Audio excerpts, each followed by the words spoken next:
How's everybody doing this morning? Good? Good? So we're gonna have a little change of plans. Initially, my speech was called "How to Be Everything to No One," which was this like artsy fartsy heady way to say really nothing. So I decided to change the speech up a little bit and tackle it from a different perspective. So I changed the name of the speech to this name here, which is Charles's Guide to Being a Miserable, Frustrated, Stressed Out, Gloomy, Woeful, Down in the Dumps, Depressing, Never Satisfied Creative. I want to start with step one. So if you want to be depressed, one of the things you really want to focus on is money, right? You want to worry about money as much as possible. You want to make money your main focus as a creative if you want to be depressed, because you'll never have enough money, you'll never have enough time. And so as me being a creative, I want to focus on the money. Right now, I'm going to show you two examples of projects. One is free. I'm not going to tell you which one. And one was for money, and see if you can tell the difference of the money that was involved in that project. First up is a project with my friend here, Dylan. I'll play it. Do I need to turn this up?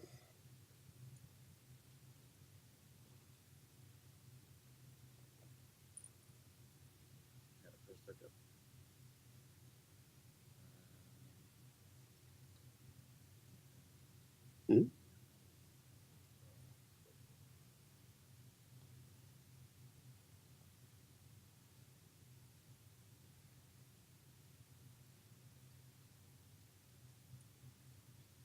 We'll try that again. So the first project's with Dylan Mingus. He's a great illustrator. Check it out. Yes. To be a maker is really powerful. It's humbling, it's powerful. Doing what I love every day, it sounds cliche, but there's nothing like it. And it took me a long time to figure that out, because you hear people say that off and on all the time, do what you love. Okay, that sounds good. But the reason why people don't do it is because it's hard. Because there's fear involved in that, and there's big decisions and there's risk. First, you like seeing your face that big on screen. The next project is a project that I did for the Near East Side.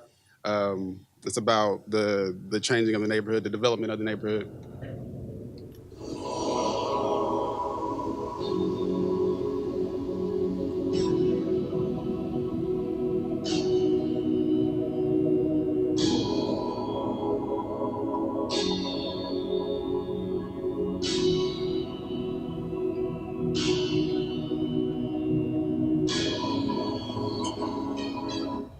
So with these two projects, I wanted to know, can you tell the difference between the project that made money and the project that didn't?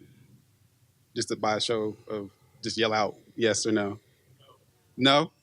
Well, I can, because my pocket was a little lighter on one of these projects versus the other.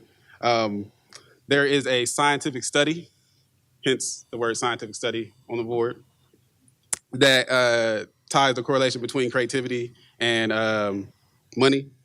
Normally, when you start a project, you have a little bit of creativity. That's the right side of the brain. It's a little tiny right side of the brain.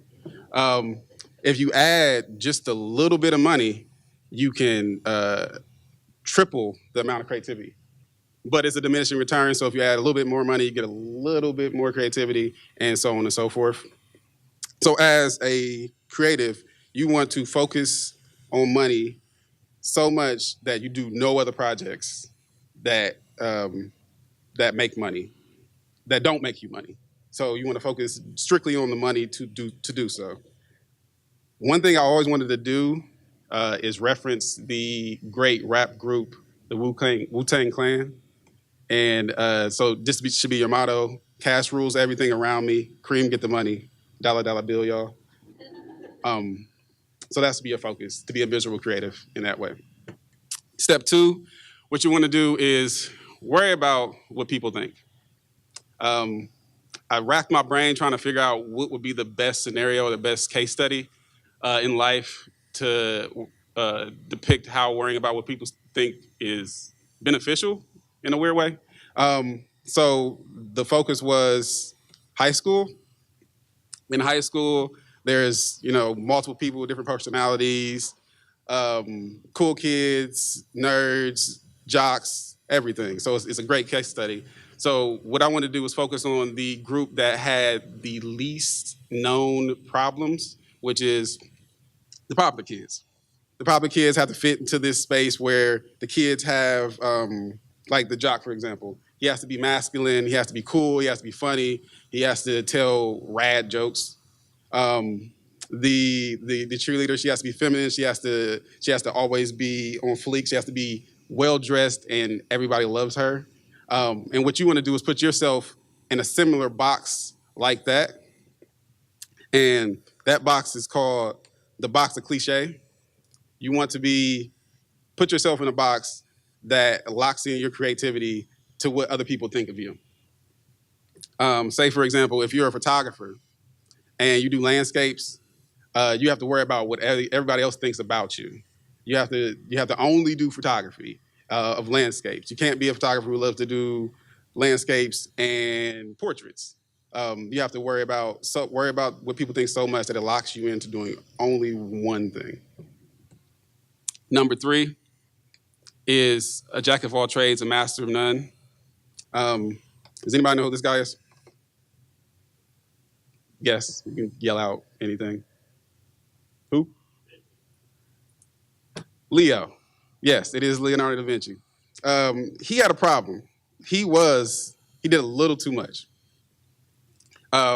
He was a painter, a sculptor. He did literature. He also was an inventor. He did way too much, and I think he would have been a lot more successful if he would have just focused on one thing. I mean, in my opinion, it's my humble opinion.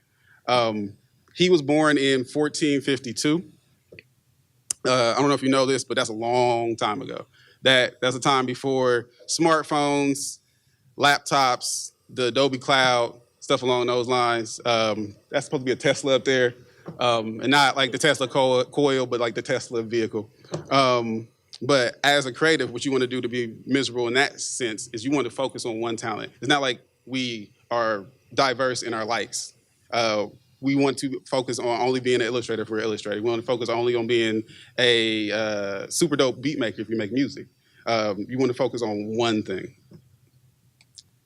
Number 4, right now is a big fail culture.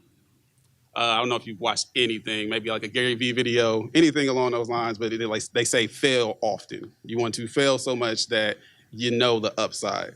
The definition of failure is a lack of success. So to keep it simple, what you want to do is just be unsuccessful.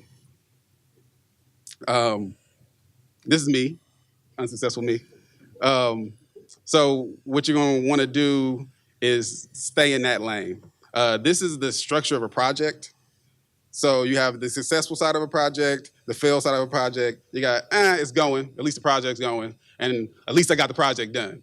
Like, it's out of the way. And where you're going to want to be in this fail culture is way down there in the pit of despair and forever fail. Number 5, you're going to want to be original. This is like the simplest one of all of them. I mean, the spells is pretty clear cut. This slide right here might look blank, but it's actually of the void of creation. This is where you want to create all your ideas from. You want to be in a vacuum of creating, where you create things where you don't copy off anyone. We have a keynote speaker tomorrow that wrote a pretty interesting book, Still Like an Artist, where he talks about stealing ideas to cultivate your creativity. What I'm telling you to do is the opposite. Don't steal like an artist. It's not like when I made this speech, I studied Ryan Reynolds videos for working on my sarcasm, or I watched Casually Explain videos to figure out my drawing style to fit with this speech, or I watched last year's Andy J's Pizza speech to figure out a structure for this speech. I did none of that. I created this solely on my own in my void of creation, which is between these two ears. Number 6, you're going to want to protect your ideas. And this idea of protecting your ideas people suck. So the subtitle to protect your ideas would be to work alone. So you want to be by yourself. You don't want to work with anyone. Your ideas are the most important thing to you, right? And if you have people around, what they're going to do is they're going to steal your ideas. And you don't want them to steal your ideas because when they steal your ideas, they're going to get famous on your ideas, and you're going to be sitting there by yourself.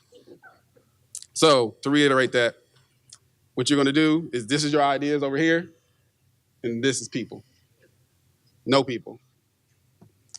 Number 7, what you're going to want to do is focus on your legacy. Focus on your legacy is like debilitating. We're going to bring back our good friend here.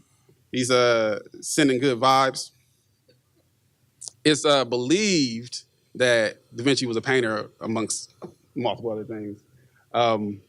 It's also believed that he only painted 12 to 15 paintings himself. So what we're going to do is we're going to do a little math. I stated earlier that he was born in 1452. It's believed that he passed away in 1519, which that might be wrong, but I believe that's 67 years.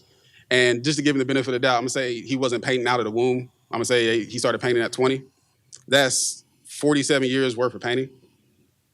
That's one painting every 3 years. It's also believed that once he painted the Mona Lisa, he actually stopped painting for like 20 years. He didn't paint anything for a long time after that. So I believe that he was so worried about his legacy that he went bald, because he is bald. Well, he's dead now, but he went bald at some point. And what you want to do as a creative is you want to take your legacy and you want to make it so much of a burden that it crushes you to the point that you can't create anything.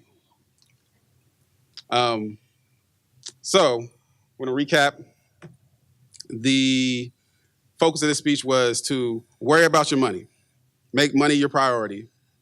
Worry about what people think, because that'll make your life so much better. Be a master of at least one thing. Don't be a master of none. Fail as much as you can. Be original. It says protect your ideas. Work alone. Just be a loner. And focus on your legacy. And I promise you, you'll be a miserable, frustrated, stressed, terrible, horrible, no good, very bad series of unfortunate events. Gloomy, woeful, down in the dumps, depressing, never satisfied, creative. Thank you.